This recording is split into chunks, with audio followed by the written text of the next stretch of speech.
All right. Now we're going to make a little jump.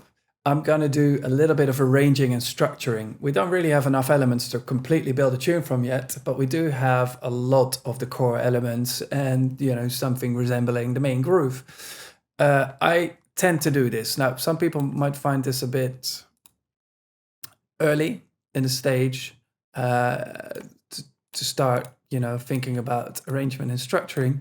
But for me, it creates a big sort of framework to just start filling in then. So I am always very anal about having the whole track on one screen. So I'm going to do a little bit of work here, resizing everything to be as small as possible, still containing enough information for me to work with. All right, so cool, this is good. So we've created the 16 at least with elements. Now let's assume we are going to have a 32 bar intro. Then from here on out, these sections would, the drop would be here. And we're going to just focus on making two. So we're going to have like a fairly open up, with a drop section. Then we're going to have a section here where everything picks up speed. There's a bit more modulation. The mids kind of speak a bit more, perhaps a bit more percussion. And then we're going to make a third 16 that's more subdued and where the pads come in. So having said that, I know I can take the pads out. Pads could definitely be in the intro. This droney one, perhaps for the first 16. The top ones coming in there. All very crude, of course, but this, as I said, will start creating a framework for us to fill in. And then you can, once you've done this, once you sort of imagine the structure, you can then just start thinking like, all right, this, just work through front to back, keep on adding stuff and just jump through the track, making everything work. End of a 16. I'm just going to jump through this and just go a little bit sort of stream of consciousness with it. But the end of a 16 here, we have this sound. Now, this was a fairly long sample that we made, so we can get variations very easily just through scrolling. Let's just quantize the field to something usable. Just see. And we have that sort of pitch drop that we made where it just drops down a tiny bit here. Now, it's not much just yet, but we could dispense with the enders here. And now in this sort of 16 bar, we have this variation. It's a starting point. Also, we had some EQing going on, filtering going on here. Let's enable automation mode. We have this. Perhaps we don't have the large opener until here. Actually, here it's not really relevant because it's not playing, but that's fine. Maybe we could also consider we have this top layer that we made. We could consider letting that come in a little bit later. We could also consider taking it out here and replacing it with something harsher. And then perhaps we have 4 of them playing here when the music is coming in. I don't know. This is all off the bat.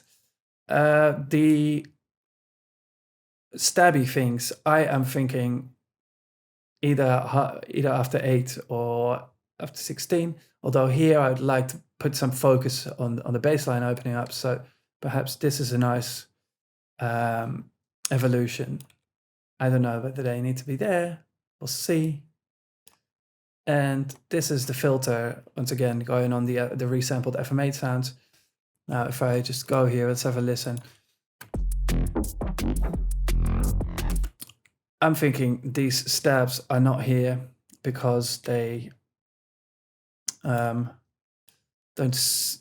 seem to detract from it getting a bit rougher there from the filter opening up. I'm also thinking we could have some variation, perhaps still do have this playing from the beginning, but we have the single. And then, there we go. all that variation seeping into the track. Now, let's see what we could do here. Let's just zoom in a bit so we can see what we're doing. Now, this is all a little bit on the rough side, but let's have a listen to this.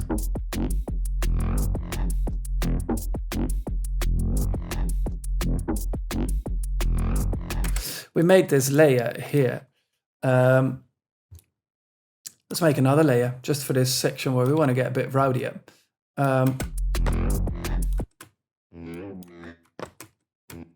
Now, there isn't a whole lot of control on this because this is not an original sound, but a resampled layer. Nevertheless, we could just chuck a little bit more distortion on there.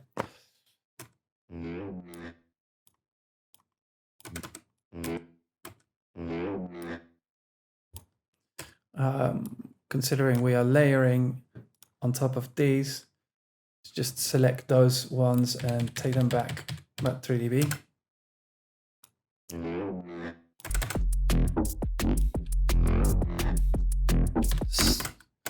It's a slight difference. Also, this main bass here, it's clean. We created this tiny layer, which is just the tiniest of sounds compared to the other things. Now, just duplicate this. Let's only have this play in the somewhat rowdier section. Here we are. And just go into the synth. Now, this was all very basic. Okay.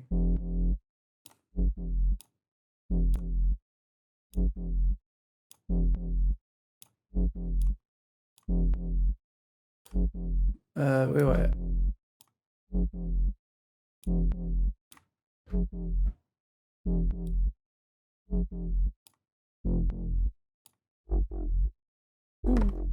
Nice little growl. So getting a little bit of that FM8 growl, or like FM growl.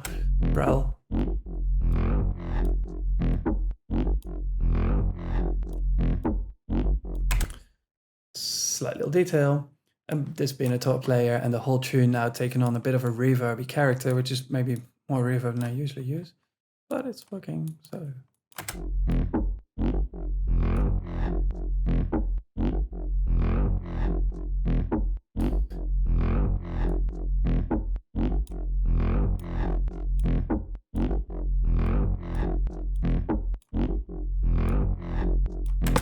Cool. Let's have a quick listen to see how we are progressing.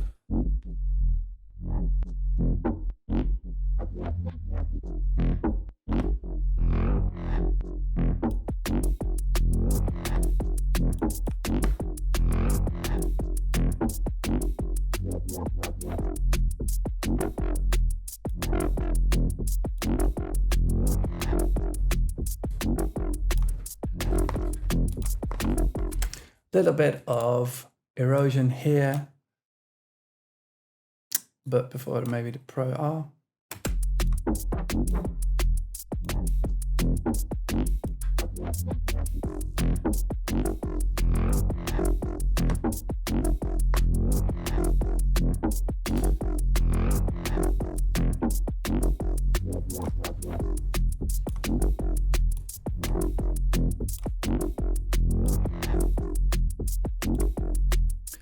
Just for a tiny bit more articulation. All right. This, I'm just moving between tracks pretty frantically, I know, but this is how I work, because at the end of the day, we've used sort of like a more systematic approach to creating these sounds, but now we have to make something creative with it. Now, you can't be too systematic about that. I just keep jumping from bit to bit. So I'm now listening to these stabs and I'm thinking they are not fully articulating, or maybe for instance, they should be an octave up so that they cut through more. Let's just see what kind of range we have. Especially the lower one just becomes a bit... I quite like that for the moment. I don't know if I will still later, but it seems quite cool.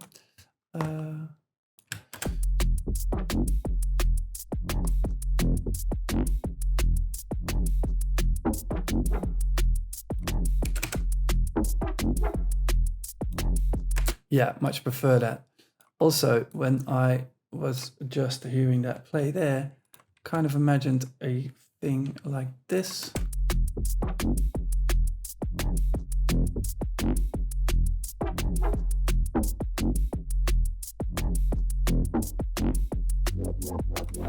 Yeah, that's it for me.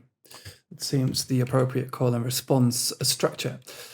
So not here, but then perhaps once we go more musical, again, you can use Control D to duplicate, and then you can just select. Hey guys, this is Icicle, and this is my course on production.